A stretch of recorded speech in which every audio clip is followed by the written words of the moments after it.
Hola, soy la doctora Laura Moreno. En esta oportunidad vamos a conversar sobre el lactante con sibilancias recurrentes. Los objetivos de esta presentación, en primer lugar, hablar sobre la fisiopatogenia de las sibilancias y qué significado clínico tiene, sobre todo durante el periodo de lactante. Segundo, diagnóstico diferencial de las diferentes situaciones clínicas que se manifiestan con sibilancias recurrentes durante el periodo de lactante. Y finalmente, un tercer momento para hablar un poco del manejo terapéutico y su relación con el asma bronquial. Ante todo, tenemos que conocer que la sibilancia es un signo inespecífico. No se identifica ninguna patología especial, sino que es un ruido, un sonido musical continuo que se origina por oscilación de la pared de las vías aéreas estrechadas y que las causas de las mismas, sobre todo en los lactantes, son complejas, se superponen, son heterogéneas, de manera que enfocar el estudio de un lactante que tiene sibilancias recurrentes tiene que ver con conocer muy bien cuáles son las posibilidades o las fisiopatogenias que pueden producir este sonido musical continuo y identificar sobre todo si hay algo orgánico o algo, alguna enfermedad de base o lo que llamamos sibilancias atípicas que hacen o algo estructural que hace el sonido o simplemente son el efecto de situaciones funcionales reversibles o no y qué futuro van a tener en el paciente adulto la situación actual de la presencia de sibilancias. En relación a la epidemiología de este evento, hasta un 50% de los lactantes y niños pequeños sabemos que presentará por lo menos uno o más episodios de síndrome bronquial obstructivo o de sibilancias hasta los 3 años de edad. Y a medida que crece, el niño va disminuyendo la posibilidad de tener estos cuadros y hasta los 5 años es posible que el 30% de estos niños pueda seguir teniendo episodios sibilantes. ¿Por qué el lactante y el niño pequeño tiene predisposición a hacer sibilancias? Sabemos que la vía aérea es de menor calibre, el cartílago bronquial es menos rígido, es menor la distensibilidad pulmonar, hay hiperplasia relativa de las glándulas mucosas, por lo tanto la obstrucción de la vía aérea va a ser más propensa, mayor prevalencia de hiperreactividad bronquial inespecífica y menor circulación colateral. Estas estructuras anatómicas y que tienen que ver con las características del niño hacen que infecciones respiratorias recurrentes o situaciones que después vamos a ver en detalle hagan que la sibilancia sea algo bastante común y frecuente en este periodo de la vida. Decimos entonces que es un signo inespecífico, pero la teoría actual habla de que se origina por las vibraciones de la pared bronquial alterada. Antes hablábamos de que el sonido era originado en las vías aéreas intratorácicas producida por el paso del flujo turbulento a través de las vías aéreas estrechas. Sea cual sea la hipótesis que tengamos de la génesis de las mismas, el efecto en cuanto al diagnóstico. En relación a la definición operativa que utilizamos para hablar de sibilancias y síndrome bronquial obstructivo, debemos saber que se define como sibilancia, taquipnea y tiraje, o sibilancia, taquipnea y retracción torácica al síndrome bronquial obstructivo. Agudo es cuando es el primer episodio y recurrente o lactante sibilante vamos a hablar cuando el cuadro se presenta en 3 o más oportunidades. Algunos hablan de más de 2 oportunidades. De todos modos, si un lactante ya presenta el tercer o más eventos de síndrome bronquial, vamos a hablar de un síndrome bronquial obstructivo recurrente, o de un BOR, como decimos en la jerga pediátrica, o de un lactante sibilante. Este cuadro pretende graficar o resumir algunos de los factores que decíamos que son heterogéneos, superpuestos y complejos, que hacen que un lactante tenga este sonido musical al que le llamamos sibilancias. Indudablemente, si un paciente tiene una bronquiolitis o una neumonía viral, ya todos conocemos que puede cursar con este aumento de secreciones, esta obstrucción y el cuadro de sibilancias acompaña al síndrome bronquial obstructivo agudo. También tenemos un lactante que puede tener una base atópica, puede tener alergia y que sumado a la hiperreactividad bronquial, a la hiperreactividad más la atopía, vamos a tener un cuadro de sibilancias recurrentes y probablemente ese tipo de paciente sea el que en el futuro desarrolle asma bronquial alérgica, fenotipo atópico. Existen factores entonces funcionales como la hiperreactividad, factores infecciosos, alérgicos o esta cuarta posibilidad que sean factores anatómicos para que un lactante pueda tener cuadros de sibilancias recurrentes. El cuadro de las vías aéreas congénitamente estrechas, es un concepto que surge a partir de la cohorte de Tucson, que ya vamos a hablar un poquito en detalle, y que tiene que ver con la presencia de vías aéreas más pequeñas en su calibre desde el nacimiento. Se relaciona con mamás fumadoras, se relaciona más en varones y aparentemente habría menos fibras elásticas en la trama del intersticio pulmonar, por lo tanto, esas vías aéreas están más estrechas y ante las infecciones virales pueden hacer este ruido musical de las sibilancias. Más adelante vamos a retomar todos estos fenotipos que surgen a partir de estos factores.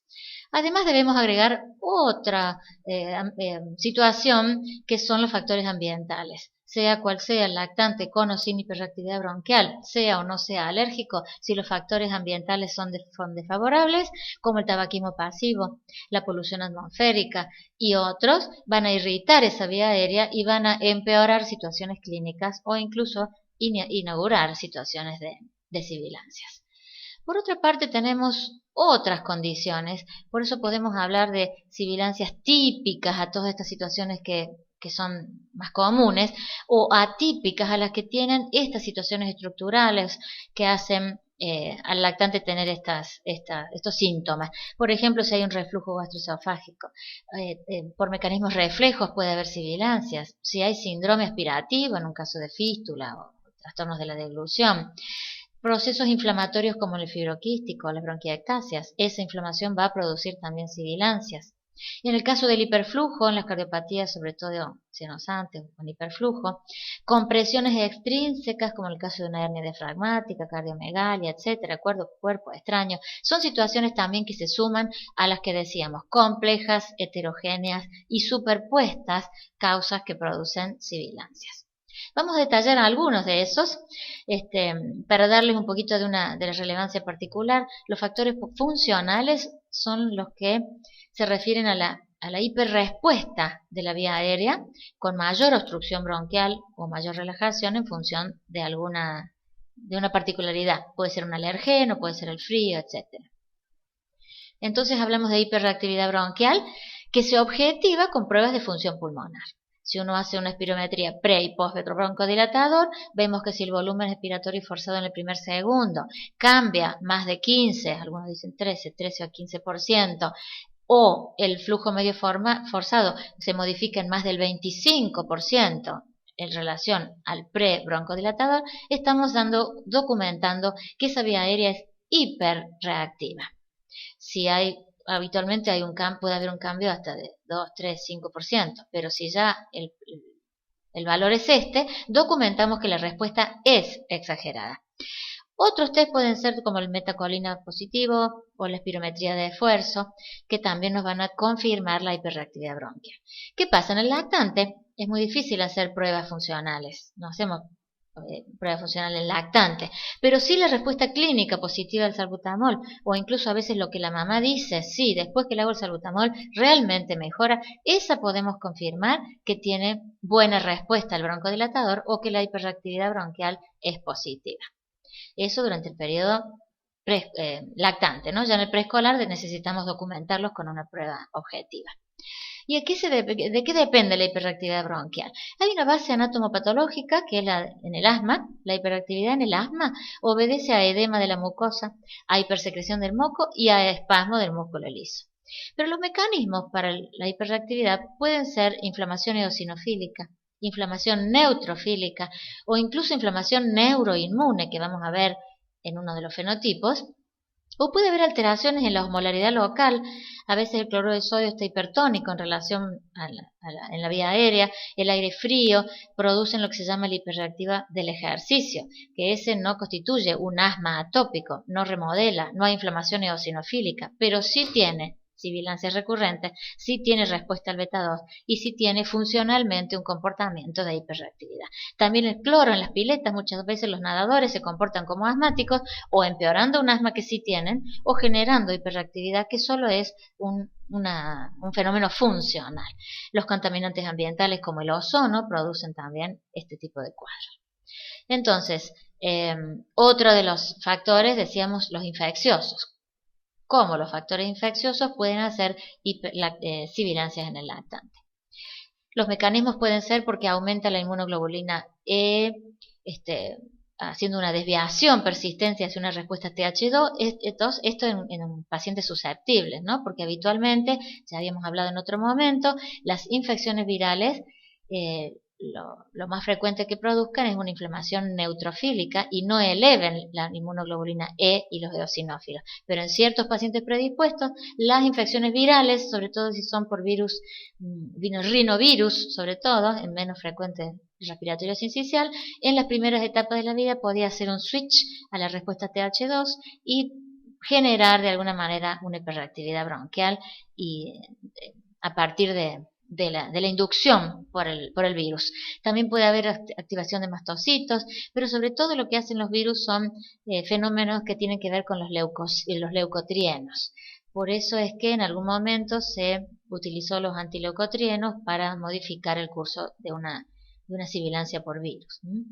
Las alteraciones en la regulación autonómica con el tono broncomotor, o sea, se inhibe la respuesta adrenérgica y se estimula la colinérgica, también puede desencadenarse a partir de una infección respiratoria. Estos son mecanismos por los cuales una infección viral puede hacer que quede el lactante con sibilancias recurrentes. No necesariamente, vamos a hablar después, se trata de un asma, se trata de una hiperreactividad por mecanismos de diferentes características. También puede haber estimulación de interleuquinas 4, 6 irrantes, o incluso puede haber un estímulo de neuropéptidos y una sensibilización aumentada de los receptores de la sustancia P que produce a largo plazo, y esto es otro más o menos novedoso, desde los últimos 10 años se ha conocido este mecanismo, en donde habría una inflamación neuroinmunológica. En pacientes susceptibles ante infecciones respiratorias virales se produciría esta sensibilización aumentada y este impacto de los filetes nerviosos producirían inflamación persistente, ocasionando sibilancias en el lactante e inflamación crónica no asmática, no eosinofílica, no alérgica. Como ven, las causas y los mecanismos son complejos. Este es un ejemplo del mecanismo que propone sobre todo Piedimonti. En el 2005 publicó varios artículos en relación a este mecanismo que había encontrado como el virus respiratorio o algunos irritantes alérgicos o mediadores del ambiente producirían a nivel de los receptores, sobre todo de la sustancia P, inflamación y persistencia de los cuadros sibilantes. Bueno, algunos no adhieren a esto de llamar típicas y atípicas, porque a lo mejor uno podía meter en uno o en otro dispositivo factores comunes, pero a mí me pareció didáctico de alguna manera hablar de las situaciones atípicas que hacen que por alguna razón estructural o modificable, digamos así, el lactante sibila, que son, como ven, una menor proporción. Y es a la que uno como pediatra tiene que descartar absolutamente, que no tenga síndrome aspirativo, fibrosis quística, hernia diafragmática, etc. Y todo el resto, que son las que podríamos llamarle típicas, que en el momento del lactante, la mayoría seguramente son sibilantes transitorios, sibilantes felices, sibilantes reactivos que no son asma, pero también identificar cuáles de ellos, de las sibilancias típicas, categorizan o acreditan para llamarse asma bronquial. Ese es el desafío clínico. Entonces vamos a decir algo sobre todos estos diagnósticos diferenciales, que son las sibilancias atípicas, les llamo yo, que tienen que ver con, decíamos, reflujo, fibrosis quística, síndrome aspirativo, hernia diafragmática, etc. Entonces, a la hora de hacer diagnósticos diferenciales, seguramente lo más frecuente que le pase a un lactante que tiene tos y sibilancias o síndrome bronquial obstructivo es que sea una infección tras otra infección tras otra infección, que es muy común durante el periodo del primer año de la vida. Pero también puede ser, y muy frecuentemente, que tenga sus vías aéreas congénitamente estrechas, que sean sibilantes transitorios, que con las infecciones sibilan, y seguramente esto se va a resolver en el segundo año de la vida. Pero también puede pasar que sea un asma bronquial que está iniciando en esta etapa y todas estas otras diagnósticos diferenciales que acabamos de nombrar. Por ejemplo, este es un caso de un paciente con sibilancias recurrentes que cuando se presenta a la guardia con esta radiografía es sencillamente una infección respiratoria aguda baja. Vemos un poco de atrapamiento aéreo, un tórax normal, en donde no tenemos ninguna dato estructural que pueda llamarnos la atención para sospechar que la sibilancia es atípica. De todos modos, como concepto les tiene que quedar que siempre que estudiemos un paciente con sibilancias recurrentes, tenemos que tener una placa de tórax normal en un periodo intercrítico, cuando está sano, para ver si todas estas infiltrados que tienen que ver con el cuadro agudo se han ido completamente. En este caso, por ejemplo, ustedes ven que el tórax tiene una conformación bastante particular, aparentemente el corazón, la imagen cardiotímica está más grande, pero sí vemos gran atrapamiento aéreo, y se fijan este reticulado que tenemos acá como panalizado. Este es un paciente prematuro que ha tenido seguramente una injuria por el oxígeno, y estamos hablando de una displasia broncopulmonar. Se va a presentar con cuadros de sibilancias recurrentes, infecciones respiratorias recurrentes, pero para nada va a ser un asma, no va a remodelar, no necesita corticoides inhalados. Es una entidad clínica per se que debe ser manejada como tal. Otro diagnóstico diferencial, un paciente que probablemente nació a término, que tuvo una infección respiratoria grave y después quedó con una secuela pulmonar, que si hacemos una tomografía vamos a observar que hay como una especie de parchado, vemos zonas más ventiladas y menos perfundidas, zonas perfundidas y más ventiladas, engrosamientos peribronquiales, tenemos dilataciones bronquiales con apiñamiento bronquial. Este patrón radiológico coincide con lo que llamamos la enfermedad pulmonar crónica post-infecciosa. Ese paciente solamente vamos a conocer por sus antecedentes y por su clínica, seguramente tendrá hipocratismo digital, puede ser un pulmón más chico y más negro, como en este caso, probablemente tengamos otra imagen en relación a eso. Es un pulmón con bronquiolitis obliterante secuelado por alguna agresión viral. Este paciente de ninguna manera va a ser asmático ni tiene que ver con asma, es una sibilancia atípica y es un cuadro respiratorio que obedece a esta entidad clínica. Seguramente tiene hipoxemia crónica, probablemente pueda hacer hipertensión pulmonar si no le doy oxígeno. Estamos hablando de un cuadro completamente diferente del lactante sibilante. Otro ejemplo, un paciente que tiene dificultad respiratoria de aparición brusca. Este ha sido más grande y fíjense que al tomar la placa de tórax, a ver si tenemos acá otra, en inspiración y expiración, fíjense cómo los volúmenes pulmonares cambian drásticamente. Este paciente, típicamente de los 5 años, se aspiró su dientecito de leche, entonces hace como fenómeno valvular, y ese cuerpo extraño, a lo mejor si no nos damos cuenta, hace tos, neumonía, tos y otra tos, incluso sibilancias asimétricas, que si no estamos interrogamos sobre el antecedente o estamos sospechándolo por la clínica, probablemente podríamos ponerle el rótulo también de asma. Este otro paciente tiene también tos crónica, sibilancias recurrentes, de chiquito puede presentarse como un BOR, como decíamos, pero tendrá seguramente otras características. Seguramente tiene la desnutrición, los signos de compromiso del parénquima que hablan de una pulmonar crónico, y como vemos tenemos mucha lesión en el pulmón. Tenemos además de un tórax que aparentemente rígido, tenemos las banditas estas de las bronquiectasias, tapones mucosas, lesiones quísticas y lesiones nodulares, compromiso bilateral. Estamos hablando de un paciente con fibrosis quística. Entonces, uno más. Otro caso que también se nos presentó a nuestro servicio con sibilancias recurrentes, con tos y sibilancias, pero que se puso mal, con mucha dificultad respiratoria. Este paciente, si vemos la placa de tórax, tiene como un infiltradito miliar, si le sirve, y una adenopatía acá iliar que está recuperando la inflamación de su parénquima. Es un caso de tuberculosis miliar. También la tuberculosis se puede presentar como atelectasia persistente, como un ganglio, como sibilante persistente.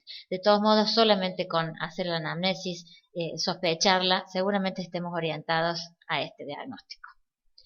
Para terminar, los ejemplos, este es un caso de un paciente también que se presenta con el mismo cuadro, y si vemos acá, en tienda de campaña, vemos una atelectasia retrocardíaca. Siempre que hay una atelectasia hay que pensar si hay un cuerpo extraño o algo que desde afuera lo está acodando. El primer estudio a hacer en toda atelectasia persistente es un tránsito esófago-gastroduodenal, y en el tránsito vemos ya ahí la impronta fija que nos ofrece alguna estructura anatómica fija.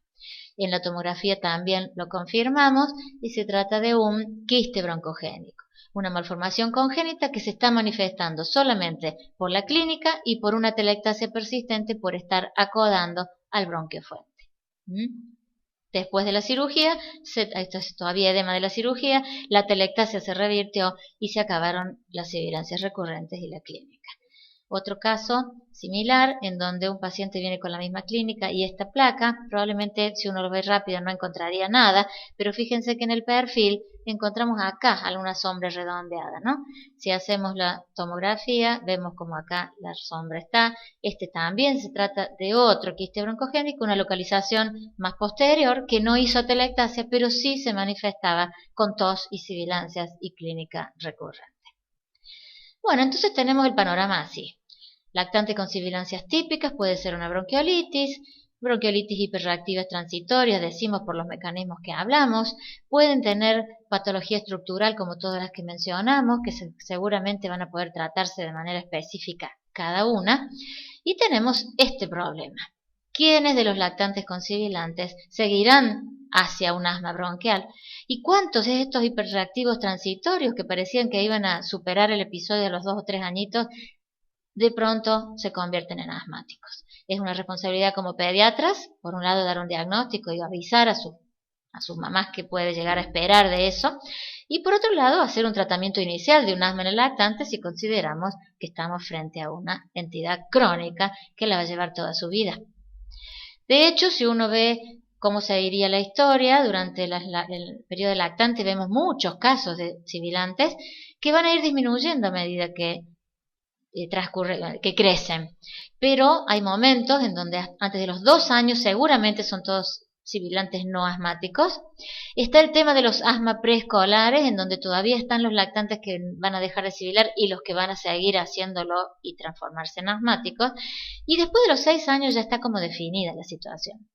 Ahí con mayor claridad vamos a ver en la clase de asma cómo uno puede hacer criterios clínicos, espirométricos y definir tiene o no tiene asma bronquial. Pero estas situaciones todavía no están constituidas y no es que no podamos decirlos porque no somos adivinos, no podemos decirlo porque además cada sujeto va a tener una historia personal en función de la genética, en función del microbioma, en función de la interacción con los virus, en función del tratamiento que reciba, del ambiente, etc.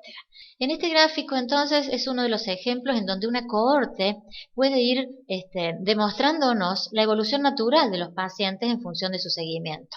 Esta es la cohorte de Tucson, que es Fernando Martínez y después Castro Rodríguez, y Tucson, la gente que empieza a publicar a partir de este despliegue en la cohorte, nos empezó a mostrar que había algunos lactantes que iban a sibilar durante el periodo de los menores de 2 años y después dejaban de hacerlo. Otro grupo de los persistentes no atópicos, pero que podían llegar a estar entre los 2 y 6 años haciendo sus cuadros, pero después dejaban de hacerlo.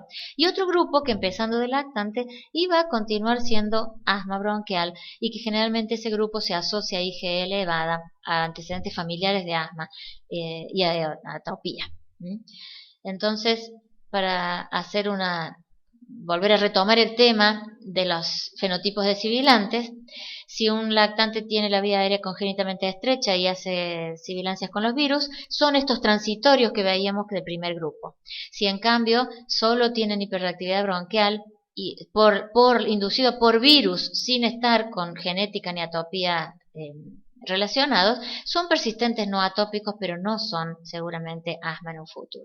Y finalmente este grupo, que por suerte son los menos, 10, 12, 13% podemos hablar, que son sibilantes persistentes, que son alérgicos, atópicos y que probablemente ya podemos hablar que estos son asma del lactante.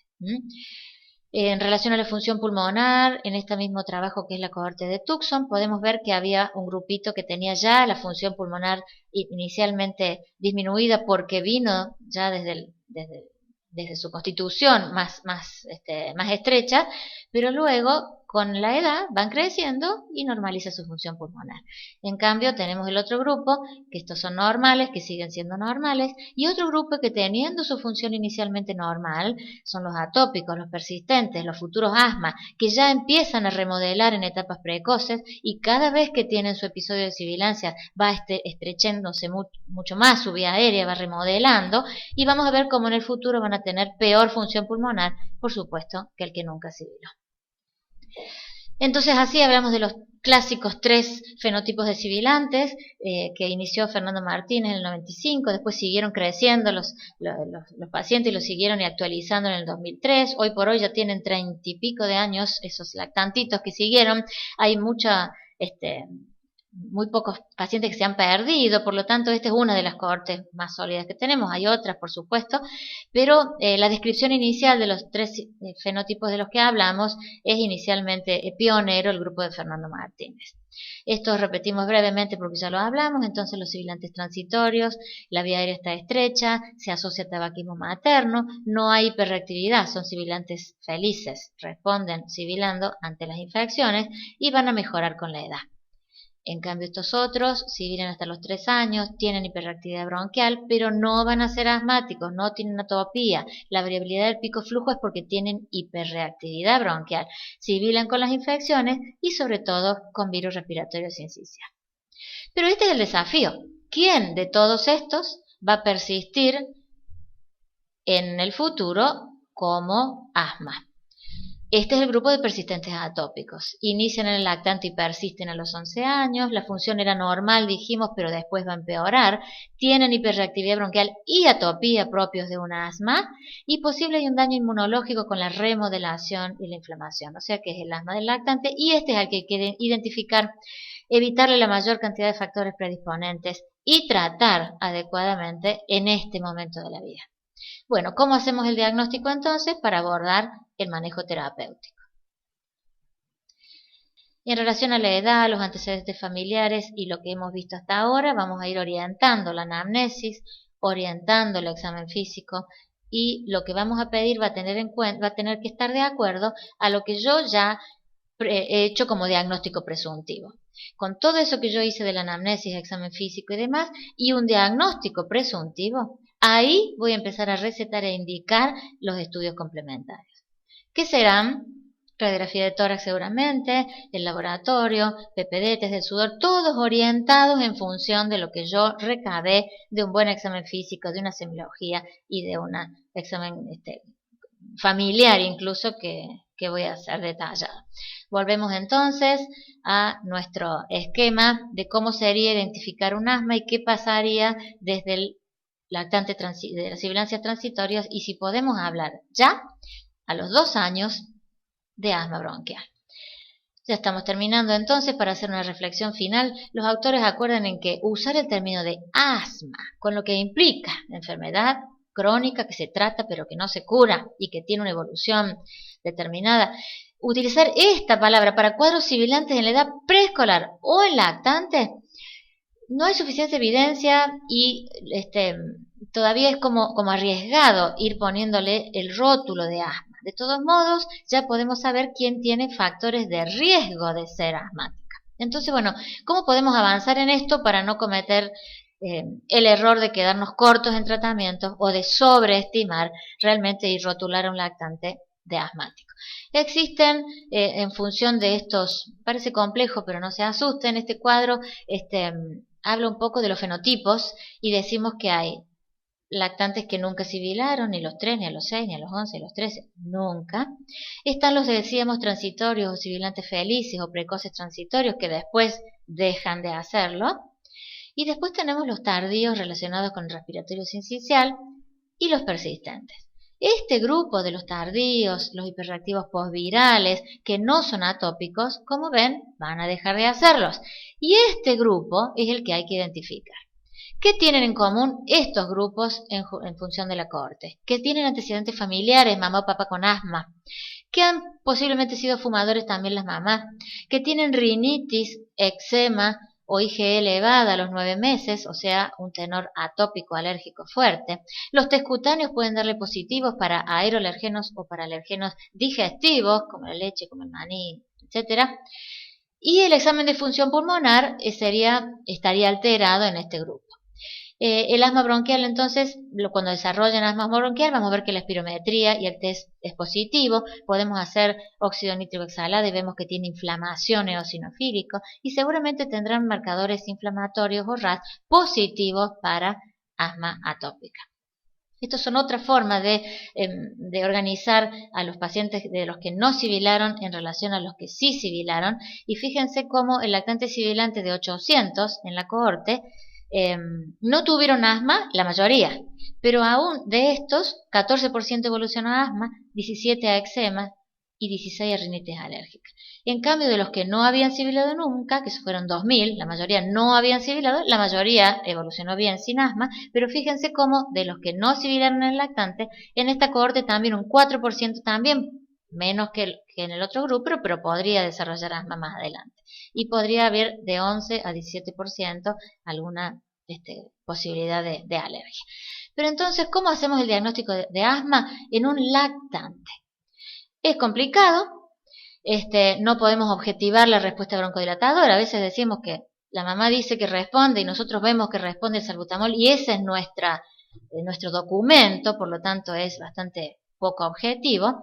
Entonces tenemos esto que se llama el índice de predicción de asma, que surge a partir de la cohorte de Fernando Martínez y que Castro Rodríguez lo toma, en donde podemos decir que si hay un periodo de obstrucción bronquial recurrente más un criterio mayor o dos menores, hay altas posibilidades de que ese lactante vaya a ser asmático. Criterio mayor es asma o atopía en padres o dermatitis atópica en el paciente. Y los criterios menores, si tiene rinitis alérgicas, si tiene eosinofilia más de 4%, o tiene obstrucción bronquial en momentos donde no está infectado, podemos decir que con dos menores o un mayor, fíjense, con un criterio mayor o dos menores, tenemos una sensibilidad del 10%, especificidad del 97% y un valor predictivo positivo o negativo del 70%. ¿Qué quiere decir esto? Sobre todo, ha sido muy cuestionado esto, si con una sensibilidad tan baja uno puede predecir que un lactante que tiene API positivo va a ser asmático. Pero lo que importa acá sobre todo es la especificidad o el valor predictivo negativo. El que no tiene criterios de API es el que seguramente no va a ser asmático y es el que no se beneficia de corticoides inhalados. Y es al que podemos decirle a la mamá que seguramente no va a ser asmático su hijo. O sea que para decir que sí o para decir que no, siempre son posibilidades, son cohortes, son estadísticas, pero sí pueden orientarnos nuestra clínica si tenemos un índice negativo, porque ven que la posibilidad de tener asma en el índice negativo solo es un 10% a los 6 años o un 15% a los 3. Entonces acá surgió otra posibilidad, la de modificar este score el API positivo o negativo de Castro Rodríguez y agregarle, los alergistas sugieren ya en los chicos mayorcitos entre 2 y 5 años, sensibilización alérgica. Entonces, si el criterio mayor de mamá o papá con asma o dermatitis atópica se le agregara sensibilidad positiva a un aeroalergeno, eso le da mucho más poder y fuerza a nuestro score. Lo mismo en los criterios menores, la sensibilización por test cutáneos a algún alergeno digestivo. Bueno, y si acá vemos este trabajo en donde en el 2014 justamente comparan la sensibilidad y especificidad de este API positivo o negativo, de este índice de predicción, y aplicado a los sibilantes transitorios o a los persistentes o a los sibilantes tardíos. Y lo que vemos que la sensibilidad es 27, 23 o 31, mucho más sensibles para los que van a persistir. La especificidad sí es muy muy alta, 80, 94%, 93%. Quiere decir que cuando no está o el test es negativo, en un 86, 94, 93% podríamos quedarnos como más tranquilos que esos sibilantes no van a seguir como asmas en la etapa aguda. Y finalmente para el manejo del paciente que tiene estos fenotipos. Si yo estoy pensando que es un sibilante transitorio, no voy a hacer un tratamiento de asma. Voy a ver el ambiente, voy a ver los factores generales, ambientales por supuesto, controlar si hay síntomas de reflujo siempre, pero probablemente la kinesioterapia y esperarlos a que crezca sea la mejor conducta. Si en cambio tenemos el grupo de los sibilantes postvirales con hiperreactividad bronquial, seguramente salbutamol en las crisis va a necesitar.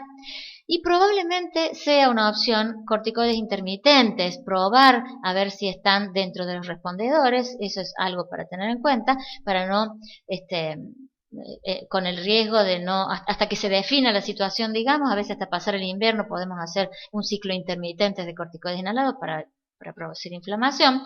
Y por supuesto, identificar correctamente el que tiene índice de predicción de asma positivo y tratar el asma desde el momento en que se diagnostica. Esto para ilustrar un poco dentro de los fenotipos de asma, que tenemos el clásico asma extrínseco, el famoso asma atópico clásico, en donde la vía TH2 es la que está involucrada, pero también tenemos un cuadro de asma tipo no TH2, no alérgico, no eosinofílica, es la inflamación neutrofílica que se relaciona con infecciones, pero que nos va a dar lamentablemente los cuadros más severos de los asmas de difícil control, de esos asmas que no responden a corticoides, que esto es como más fácil de tratar, y son todo un grupo severos que remodelan y que a veces no podemos controlar porque justamente la inflamación no es de la más accesible al tratamiento. Finalmente, y para terminar, fíjense que el Ministerio de Salud de la Nación, cuando habla del síndrome bronquial obstructivo recurrente, fíjense, de 2 a 5 años no es el asma, tampoco es el bronquiolitis, de 2 a 5 asmas, asumiendo que puede ser una crisis ya de asma, en el rescate inicial sugieren hacer salbutamol, 2 PAF, en las series que conocemos habitualmente, pero si la crisis es moderada, en la hora 0 indicar PAF o nebulización con beta 2, más corticoides o hidrocortisona o betametasona vía oral inicialmente. Después seguir el ciclo de la segunda y tercera hora y hacer el ciclo que conocemos para derivación. O sea que, si el lactante estaba cursando una bronquiolitis, acuérdense que hacíamos un rescate a ver si hay hiperreactividad bronquial, pero no hacíamos corticoides. Si es un lactante recurrente de 2 a 5, en el rescate inicial de ese BOR exacerbado, como decimos en la jerga, de la hora 0 ponemos el corticoide. Porque recuerden que si la inflamación es alérgica y el desencadenante de la crisis está, las horas de oro ya no son las 6 primeras horas. Las 2 primeras horas cuentan para frenar la crisis que va a seguir. Muchas gracias.